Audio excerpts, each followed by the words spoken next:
अनवसर समय महाप्रभु कहीं पणा भोग कहीं जिते देवस्थान पूर्णिम 108 गरा सुभाषित जल गाधोवा महाप्रभु असुस्थ हो पड़ती ये जेहेतु मानवीय लीला करते आधार ही जड़े असुस्थ अनुभव कले जो भाव में पथि दि जाए से भाव में महाप्रभु को पथि दि जाऊँगी यार भितर पणा समस्त मन में गोटे प्रश्न थाए महाप्रभु ये पणा कहीं भोग कर समय आम सीधासल आलोचना करा मो सहित विनायक दास महापात्र जी विषय बसु अच्छा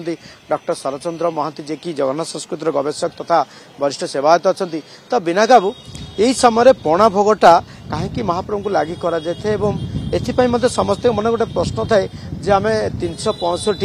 दिन आम देखुचे श्रीमंत पणा के लगी न था किंतु ये अनवसर समय कहीं लगी करमती प्रस्तुत कर पणा महाप्रभुर भोगरे लगे धूपर लगे महाप्रभुर मध्याह्न धूपर पणा लगे कि बर्तमान महाप्रभु अणसर घरे अच्छा अणसर घरे जमी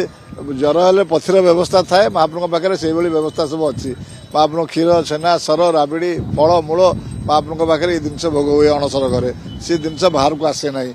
अणसर पणा सी गोटे सर चेनी कर्पूर पड़क पानी पड़क से गोटे प्रस्तुत हुए अणसर द्वारा बंद सरला आमर बाहर से अणसर पणा भोग करा जाए से प्रसाद देवादेवी पाती तापर साधु सन्थ भक्त मानक आम मैंने दे था आ पणार महत्व बहुत अधिका कहीं बहुत दुरात्मक रोग से प्रस्ताव पाइला मात्रे भल हो जाए मनीष शरीर थाए ये विश्वास आमर अच्छी तेणुक पणा निश्चित भाव में महाप्रभु जो असुस्थ अच्छा से व्यवस्था महाप्रभु लगी हुए आह्वान काल लगी हो पणा गोटे अति सुंदर भाव से जिन समस्त भक्त मानक भी बंटा चली शरद बाबू जो भाव में विनायक बाबू कहते पणाटा गोटे महाप्रभु को समय भोग करे कि समस्ते मन था 365 दिन ठाकुर को पणा लगी करते कि मध्याह्न धूप समय ठाकुर को पणा लगी कर प्रत्येक दिन तार भर अनवसर पणा गोटे स्वतंत्र थाए कौन से स्वतंत्रता रही अनवसर हूँ गुंडीचा ठारू आपणकर स्नान पूर्णमी ठारू से गुंडीचा पर्यंत जो मध्यवर्ती समय महाप्रभु जिते ज्वराक्रांत होता से अनवसर समय किंतु आमर जिते अक्षय तृतीय चाप आरंभ है 42 दिन काल महाप्रभु को पणा भोग लगी थाए भितर से हूँ शीतल उपचार आउ ये हूँ आधि दैविक आधि भौतिक आध्यात्मिक त्रिताप जनित जो व्याधि गुड़िक संचरित होता है आम औषधि खाइबा द्वारा जो विभिन्न प्रकार व्याधि आमर उपशम होता है किंतु आध्यात्मिक व्याधि जोटा अच्छी आधि दैविक व्याधि साधारणतः एगुड़िक पणा पानी एगुड़िक करने द्वारा सेगुड़िक सब निराकरण होता है ठाकुराणी मानक पणा भोग होता है तेणु महाप्रभु पणा खाइबार ये कारण है महाप्रभुंकर प्रपानक जोटा भोग होउची सेटा विभिन्न प्रकार देवादेवी मानक अर्पण करा जाए एटा मनुष्य माने समय प्राप्त होता खूब दिव्य स्वादयुक्त पणा ये जगन्नाथ महाप्रभु सर